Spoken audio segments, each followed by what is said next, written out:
Jammu Kashmir bank में recruitment जब भी होती है कंट्रोवर्सी के साथ जुड़ी हुई होती है। 2018 में जम्मू कश्मीर बैंक ने रिक्रूटमेंट की, उसको लेकर आज भी बच्चे कोर्ट में हैं। जब सैक ने उस पूरी रिक्रूटमेंट प्रोसेस को कैंसिल कर दिया तो ये कहा कि रिक्रूटमेंट रूल्स की धज्जियां उड़ाई गई थी।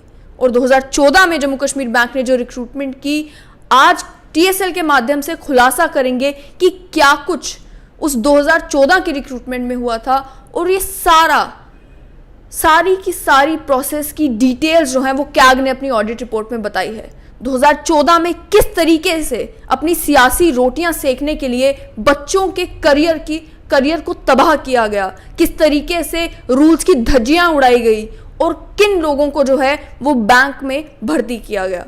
2014 में जम्मू कश्मीर बैंक ने ये डिसाइड किया कि रिलेशनशिप एग्जीक्यूटिव और बैंकिंग एसोसिएट के लिए रिक्रूटमेंट की जाएगी। उस समय पोस्ट एडवर्टाइज करते समय बताया तो नहीं गया कि कितने पोस्ट एडवर्टाइज की जा रही हैं, कितनी पोस्ट हैं जिनके लिए बच्चे अप्लाई कर रहे हैं, क्योंकि रिक्रूटमेंट रूल्स को इस तरीके से बनाया गया था कि आपको बताना मैंडेटरी नहीं था। आप लोगों से कह रहे हैं आप आए अप्लाई करें, लेकिन ये नहीं बता रहे कि वैकेंसीज कितनी हैं, ये नहीं बता रहे कि पोस्ट कितनी है जिनके लिए आप अप्लाई कर रहे हैं। जब ये प्रोसेस शुरू हुआ मार्च 2015 में ऑनलाइन एप्लीकेशंस को इनवाइट किया गया रिलेशनशिप एग्जीक्यूटिव की पोस्ट के लिए। उस समय तक बैंकिंग एसोसिएट्स का नामो निशान कहीं पर नहीं था। बोर्ड ऑफ डायरेक्टर्स ये डिसाइड कर चुके थे कि बैंकिंग एसोसिएट की पोस्ट भी एडवर्टाइज करनी है, लेकिन एडवर्टीजमेंट आई नहीं, किसी को दिखी नहीं, कहीं पर शो ही नहीं हुई कि बैंकिंग एसोसिएट के लिए भी बच्चे अप्लाई कर सकते हैं। जब मार्च 2015 में ऑनलाइन एप्लीकेशन इनवाइट की गई, उसका रिटन एग्जामिनेशन कंडक्ट किया गया। रिटन एग्जामिनेशन जो है वो इंग्लिश लैंग्वेज का, रीजनिंग का, एप्टीट्यूड का सितंबर 2015 में कंडक्ट किया गया आईबीपीएस के द्वारा। आईबीपीएस जो कि बैंकिंग की रिक्रूटमेंट बॉडी है, जिसे मोस्ट ट्रांसपेरेंट माना जाता है और ऑलमोस्ट सभी बैंक्स की जब रिक्रूटमेंट की बात आती है तो आईबीपीएस पर ही भरोसा किया जाता है। तो आईबीपीएस ने सितंबर 2015 में एग्जामिनेशन कंडक्ट किया। 38,000 लोग एग्जामिनेशन में बैठे और उसके बाद आईबीपीएस ने 6,155 लोगों को शॉर्टलिस्ट किया।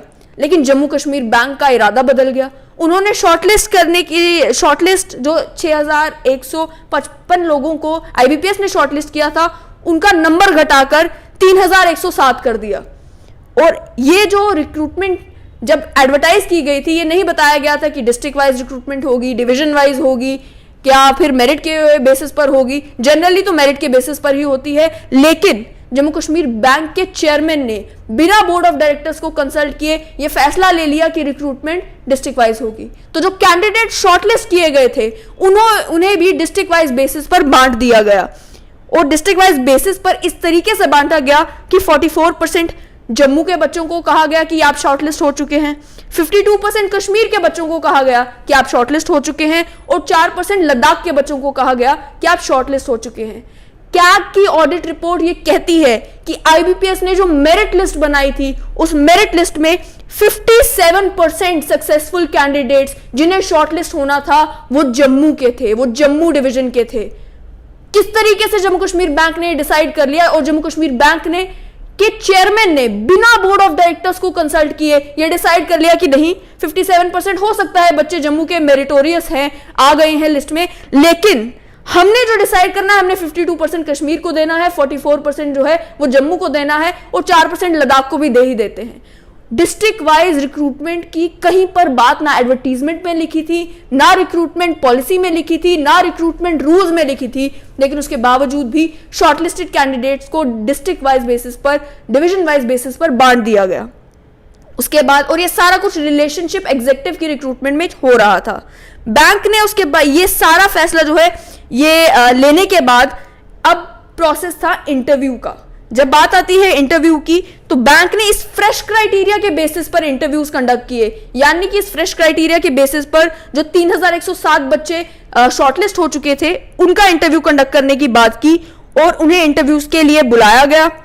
जून 2016 से लेकर सितंबर 2016 तक इन सभी बच्चों के इंटरव्यूज कंडक्ट किए गए। अब इस पर भी क्या की जो ऑडिट रिपोर्ट है वो ये कहती है कि ऐसा लगता है इंटरव्यू कंडक्ट करवाने की जरूरत कोई नहीं थी, क्योंकि जितने भी आपने इंटरव्यूज कंडक्ट किए उनमें से 90% बच्चों को तो आपने सिलेक्ट कर लिया और इंटरव्यूज कंडक्ट इसलिए होते हैं ताकि आप बच्चों को और शॉर्टलिस्ट कर सकें कि एक पोस्ट के अगेंस्ट अगर 10 बच्चे कंपीट कर रहे हैं तो उनमें से आप कोई एक सिलेक्ट करें। जितने बच्चे इंटरव्यूज में अपेयर हुए, 2851 बच्चे इंटरव्यूज में अपेयर हुए और 90% लोगों को सिलेक्ट कर दिया गया। और सिलेक्ट किस लिए किया गया वो भी आप समझे कि बोर्ड ऑफ डायरेक्टर्स मार्च 2017 में अप्रूव करते हैं creation come appointment of 350 relationship executives की पोस्ट और 1250 बैंकिंग एसोसिएट की पोस्ट। शुरुआत के समय में जब डिसाइड हुआ था कि रिक्रूटमेंट करनी है उस समय 1014 पोस्ट थी रिलेशनशिप एग्जीक्यूटिव की और 554 पोस्ट थी बैंकिंग एसोसिएट्स की। इन दोनों जो पोस्ट के नंबर हैं उसको लेकर भी क्या की ऑडिट रिपोर्ट ये कहती है कि ये तय ही नहीं किया गया कि बैंक्स की रिक्वायरमेंट कितनी है। आर्बिट्रेरी तरीके से डिसाइड कर दिया गया कि कितनी पोस्ट बनाई जाएंगी, कितनी वैकेंसीज होंगी, कितनी वैकेंसीज रिलेशनशिप एग्जीक्यूटिव की होंगी और कितनी बैंकिंग एसोसिएट की होंगी। और जो रिक्रूटमेंट प्रोसेस रिलेशनशिप एग्जीक्यूटिव के लिए कंडक्ट किया गया उसी में से जो बच्चे शॉर्टलिस्ट किए गए उन्हीं को बैंकिंग एसोसिएट लगा दिया गया। हालांकि दोनों की क्वालिफिकेशंस अलग है, दोनों का काम अलग है। बैंकिंग एसोसिएट जो कि क्लरिकल पोजीशन है जिसको लेकर जम्मू कश्मीर बैंक के जो रिक्रूटमेंट रूल्स है वो भी ये कहते हैं कि क्लरिकल पोस्ट के लिए ग्रेजुएट बच्चे एलिजिबल हैं। अगर आप ग्रेजुएट हैं आप अप्लाई कर सकते हैं, लेकिन क्योंकि रिक्रूटमेंट रिलेशनशिप एग्जीक्यूटिव की हो रही थी, एडवर्टीजमेंट रिलेशनशिप एग्जीक्यूटिव की थी, उसके लिए एलिजिबिलिटी क्राइटेरिया बनाया गया कि आपके 50% मार्क्स ग्रेजुएशन में होने चाहिए और 55% मार्क्स पोस्ट ग्रेजुएशन में होने चाहिए, तभी आप एग्जाम में बैठ सकते हैं, वरना आप एलिजिबल नहीं है। लेकिन जब उन्हीं रिलेशनशिप एग्जीक्यूटिव में से जिन बच्चों के इंटरव्यू किए गए थे उन्हीं को बैंकिंग एसोसिएट लगा दिया गया, तो आप समझे कि कितनी ज्यादती हुई जम्मू कश्मीर के उन बच्चों के साथ जो ग्रेजुएट थे, एलिजिबल थे बैंकिंग एसोसिएट की पोस्ट के लिए, लेकिन फॉर्म तक फिल नहीं कर पाए क्योंकि जम्मू कश्मीर बैंक का इरादा उस समय कुछ और था और बाद में इरादा बदल लिया गया। और ये इरादा जिस तरीके से बदला गया, आप समझे कि इस पूरे रिक्रूटमेंट प्रोसेस में बार बार ये बताया गया कि ये सारे फैसले जो लिए गए जम्मू कश्मीर बैंक के चेयरमैन ने बोर्ड ऑफ डायरेक्टर के अप्रूवल के बिना लिए। बोर्ड ऑफ डायरेक्टर्स को बताया तक नहीं कि अब हम क्राइटेरिया चेंज कर रहे हैं, अब हम इन्हीं में से जो है वो बैंकिंग एसोसिएट्स लगाएंगे।